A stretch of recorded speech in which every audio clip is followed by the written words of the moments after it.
Burst the Balloon by Jenelle Brangwin of Bowral 2576. Narrated by Janine Penfold. Do you notice how, once you reach a certain age, you are immediately categorised and described by members of the government and press as elderly or aged or some similar euphemism? Often the term is accompanied by a qualifier such as fragile or care. It seems a huge grey balloon suddenly descends and swallows everyone over 60, and we are all lumped together as though we have no individual identities. There we are, drifting around in our balloon, individually invisible, floating in and out of official consciousness as another problem to be dealt with. If we travel, we become grey nomads, who invariably take up too many spaces in caravan parks. This rather amorphous grey balloon of travellers slithers around the countryside, looked upon with raised eyebrows by many other groups in the community. How many of them look upon us as individuals, all with different stories? For individuals we are, with backgrounds and stories as diverse as any in the land, and this is how we should be seen. You only have to read the stories in the Seniors Stories volumes to have a taste of this incredible diversity. Stories that tell of Himalayan adventures or gardening discoveries, of lives spent in every corner of the world, of hopes and heartaches, disappointments and love, of triumphs celebrated and disasters survived. The more often we can tell our stories, the more clearly we can be seen and recognised as individuals. Storytelling is reaching out, communicating, creating empathy. This is who I am.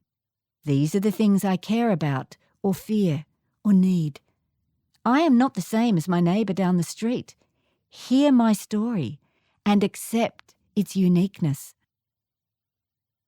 The press prides itself on telling people's stories, but so often these stories are clouded by that general greyness that pinholes us as elderly. I was once the subject of a local news broadcast. Elderly lady winched to safety by helicopter. The only part of that headline that was true, as far as I was concerned, was the lady. I roundly objected to being called elderly. All right, I admit I was of a certain age, but I certainly didn't regard myself as elderly. And there never was any helicopter to winch me to safety. In fact, rather than being saved, I was left to get on with it. But that wouldn't have made much of a story, and the winching to safety was obviously a better hook for the headline. It had been raining for days, 200 mils on one occasion and 300 mils a few days later. A mountain creek became a roaring river, and we were fighting to keep floodwaters out of our home all morning. Exhausted with bailing, we finally called for help. This eventually arrived in the form of guys in utes who drove straight onto the sodden grass so that their utes promptly sank and became bogged. After having spent most of their time digging themselves out, they suggested perhaps we needed a helicopter to take us to safety, to which we replied very definitely in the negative. We knew we were safe. It was only the property in danger.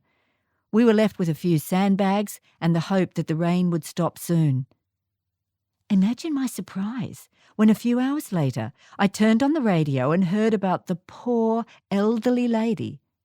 Nowhere in the subsequent story was there any mention of the elderly man who had been by my side the whole time. I guess it didn't make nearly as good copy as elderly lady, and simply lady winched to safety wouldn't have been as enticing either, even though the story wasn't true. It was a story, and comments on social media were prolific. The one that touched me the most was, "Poor love, I do hope she's all right." That was certainly sending empathy, even though it was slightly misdirected. We really do need to tell our stories, to share our hopes and desires. We are all so different. We all want different things, have different needs. We tell our stories amongst ourselves and revel in the interest in the diversity we find. It is so much easier to relate to people when you know something of their story. But we also need to spread these stories beyond our peer group and families, to make people and governments laugh with us, not at us, to celebrate with us and make them see us as people who have had enriching lives and who can further enrich the lives of others. Instead of being massed together in a cloudy oneness, we need to display the colour and diversity of our lives for all to see. So, come on everyone, out with your needles and prick that big grey balloon and burst out of it. Then we can celebrate. The end.